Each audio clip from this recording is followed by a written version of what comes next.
हाँ, तो हम लोग ऑटोमोबाइल लाइन से ताल्लुक रखते हैं। तो एक दिन मेरे ऑफिस में एक आदमी आया, 3 पैरेट लेकर आया, 3 पोपट, 3 तोते, जो भी आप बोलते हैं, लेकर आया। मैंने उससे पूछा, भाई साहब ये तोते कितने के? उसने कहा पहला तोता है 8,000 रुपये का। मैंने कहा 8,000 रुपये का तोता, इतना महंगा तोता, क्या खासियत है इसमें? उन्होंने कहा भाई साहब आपको पता नहीं है, ये तोता सेल्स कंसल्टेंट है, महीने की 12 गाड़ियाँ बेचता है। उसके बाद मैंने पूछा दूसरे तोते के बारे में बताओ। उसने कहा ये तोता है 12,000 का। मैंने कहा 12,000 का तोता, इसमें क्या खास है? बोलता है बॉस ये महीने की 15 गाड़ियाँ बेचता है। Very good. उसके पास और एक तोता था। मैंने पूछा ये तोता कितने का है? बोलता है ये तोता 40,000 का है। मैंने कहा ये तोते में क्या खासियत है, ये क्या करता है? बोलता है कुछ नहीं करता, इस पे दोनों तोते मैनेजर बोलते हैं।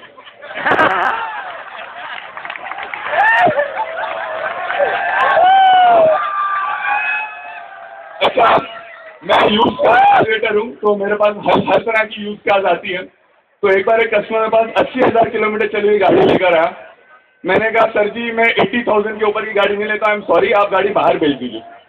उसने बहुत कोशिश की, उसकी गाड़ी बाहर बिकी नहीं। तो उसने मुझे फ़ोन किया, बोला सैयद साहब मेरी गाड़ी बिक नहीं रही, आप कुछ बताइए ना, क्या करूँ मैं इसके लिए? मैंने कहा बॉस आपको एक सही बात बताता हूँ, मीटर घुमा लो, 40,000 कर दो, बाहर भेज दो। तो मैंने उसको 10-15 दिन के बाद फ़ोन किया और पूछा सर जी आपकी गाड़ी बिक गई क्या? बोला पागल है, 40,000 किलोमीटर चली गाड़ी को बेचता है क्या? हमारे यहाँ पे एक सेल्स कंसल्टेंट है, उनका फॉलो करने का तरीका बहुत ज़बरदस्त है। अगर कस्टमर गाड़ी लेगा तो मरेगा, नहीं तो फिर मरेगा। फोन करेंगे कस्टमर को, हेलो सर जी कैसे हैं?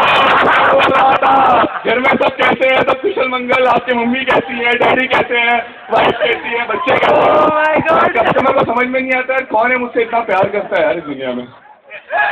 फिर बाद में करने का हर कॉल, हर फॉलोअप कम से कम आधा घंटा चलता है। एक बार एक फॉलोअप सिर्फ 15 मिनट चला।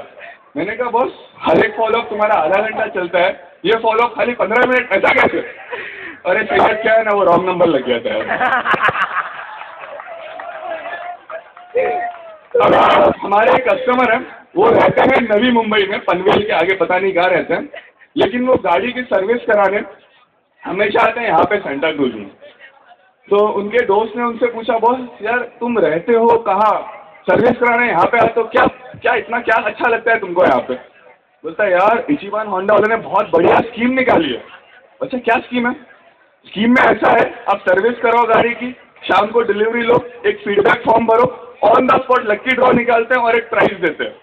बोलता है अच्छा वेरी गुड, क्या प्राइस है?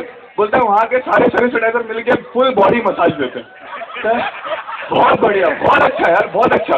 तो आज तक जीते हो कि नहीं जीते हो? बोलता है मेरी इतनी अच्छी किस्मत का, मैं 5 बार गया, 1 बार भी नहीं जीता। मेरी वाइफ 2 बार गया, दोनों बार जीती। लेकिन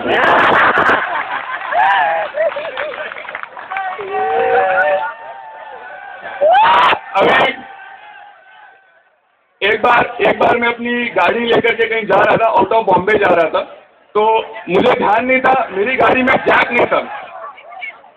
मेरी गाड़ी में जैक नहीं था और मैं जा रहा हूँ, मेरी गाड़ी का टायर पंक्चर हो गया।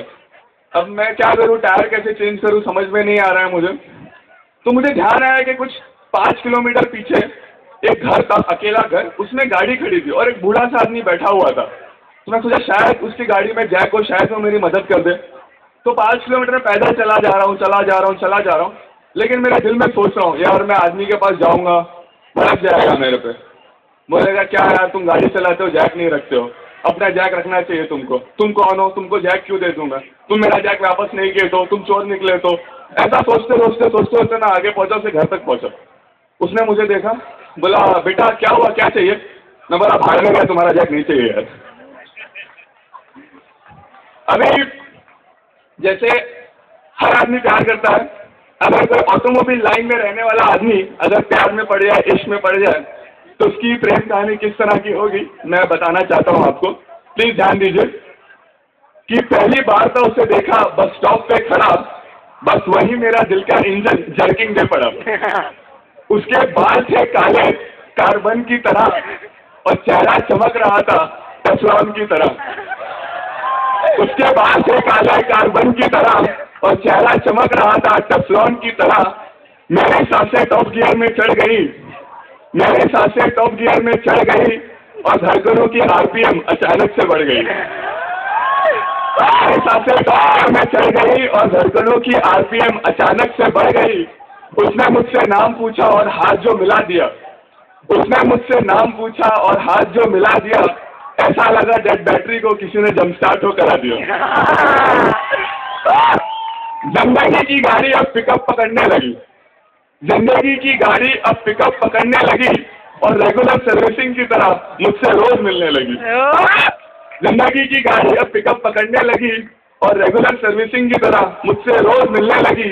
अपने प्यार की कार को टॉप स्पीड में भगाया करते थे, अपने प्यार की कार को टॉप स्पीड में भगाया करते थे और ब्रेक पैड और ब्रेक डिस्क की तरह अक्सर करीब आया करते थे। लेकिन धीरे धीरे हमारी अलाइनमेंट और बैलेंसिंग बिगड़ने लगी, लेकिन धीरे धीरे हमारी अलाइनमेंट और बैलेंसिंग बिगड़ने लगी और मेरे जेन्युइन स्पेयर पार्ट जैसे प्यार को वो चोर बाजार का माल समझने लगी। लेकिन धीरे धीरे हमारी अलाइनमेंट और बैलेंसिंग बिगड़ने लगी और मेरे जेन्युइन स्पेयर पार्ट जैसे प्यार को वो चोर बाजार का माल समझने लगी। फिर एक दिन उसने आके कहा कि डूड पहचानो अपनी औकात। फिर एक दिन उसने आके कहा कि डूड पहचानो अपनी औकात, डीजल नहीं चल सकता है पेट्रोल इंजन के साथ।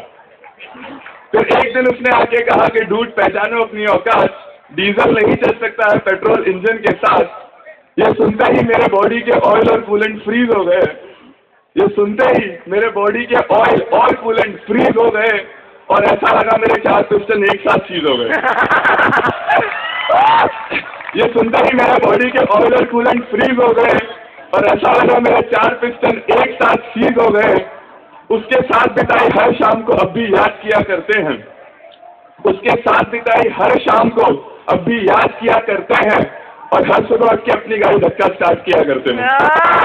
उसके साथ बिताई हर शाम को अब भी याद किया करते हैं और हर सुबह उठ के अपनी गाड़ी धक्का स्टार्ट किया करते हैं। जो बीते हैं उनके लिए अगर आपने ध्यान दिया, अगर गाड़ी खराब हो जाती है तो टो करके लेके जाते हैं तो ध्यान दें, सीधी सड़क पे बिना शराब पिए भी चलते हुए अक्सर गिरा करते हैं। सीधी सड़क पे बिना शराब पिए भी चलते हुए अक्सर गिरा करते हैं और अपने ब्रेकडाउन हुए दिल को टो किया फिरते हैं, ब्रेकडाउन हुए दिल को टो किया फिरते हैं।